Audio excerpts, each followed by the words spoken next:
खबरों की खबर is sponsored by SS public school Mirganj Gopalganj branch Machhagar Lachhiram.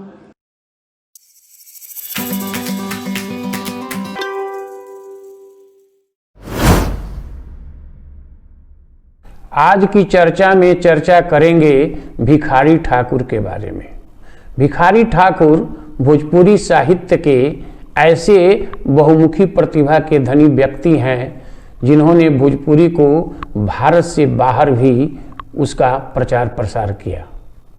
Rahul Sankrityayan Bhikhari Thakur को शेक्सपियर के नाम से जानते हैं। वो कहते हैं कि भिखारी ठाकुर भोजपुरी के शेक्सपियर हैं। भिखारी ठाकुर का जन्म छपरा के एक गांव में 1887 ईस्वी में हुआ था और उनकी मृत्यु 20 जुलाई 1971 को हुई थी।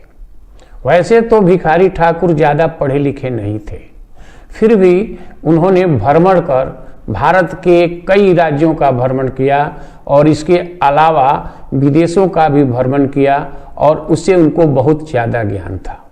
कहते हैं कि भिखारी ठाकुर को रामचरितमानस पूरी तरह याद था।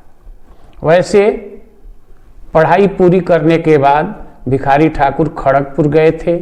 खड़गपुर में उन्होंने कुछ दिनों तक नौकरी की, लेकिन उनका मन नौकरी में नहीं लगा। चूँकि वो भगवान राम के भक्त थे, इसलिए वो वहाँ से उड़ीसा के जगन्नाथपुरी में गए। जगन्नाथपुरी में कुछ दिन रहने के बाद फिर जब वो वापस आए तो उन्होंने अपना एक नाच मंडली बनाया। भिखारी ठाकुर इसलिए भी जाने जाते थे कि उनके नाच में पुरुष महिला के रूप में संवर करके सज करके नाचती थी। आज जब ऑर्केस्ट्रा का दौर है तब हम लोग ऑर्केस्ट्रा के बारे में ही जानते हैं, लेकिन आज से 30 साल पहले बिहार, खास करके छपरा, आरा जो भोजपुरी के क्षेत्र हैं, वहाँ पर नाच ही शादी ब्याह के कार्यक्रमों में होता था। भिखारी ठाकुर नाटककार भी थे। उन्होंने तकरीबन 2.5 दर्जन नाटकों को लिखा, जिसमें विदेशिया, गोबर घिचोर, बेटी बेचवा प्रमुख नाटक हैं। और वैसे वो गाना भी अजब गाते थे और वो नारियों के बारे में, दहेज प्रथा के बारे में, गरीबों के बारे में संदेश देते थे, लेकिन संदेश नाचते गाते अंदाज में देते थे। वे नाटकों में सूत्रधार की भूमिका में आते थे और अपनी बात को हंसते हंसते कह जाते थे, जिसका प्रभाव समाज पर पड़ता था। भोजपुरी ठाकुर की यहाँ एक मैं गीत आपको बताता हूँ कि किस तरह की वो गीतों की रचना करते थे। वो कहते हैं, हंसी हंसी पनवा खियावे बैमनवा अपने बसेला परदेश, कोरी रे चुनरिया में दगवा लगाई के देहलस दिलवा पर ठेस।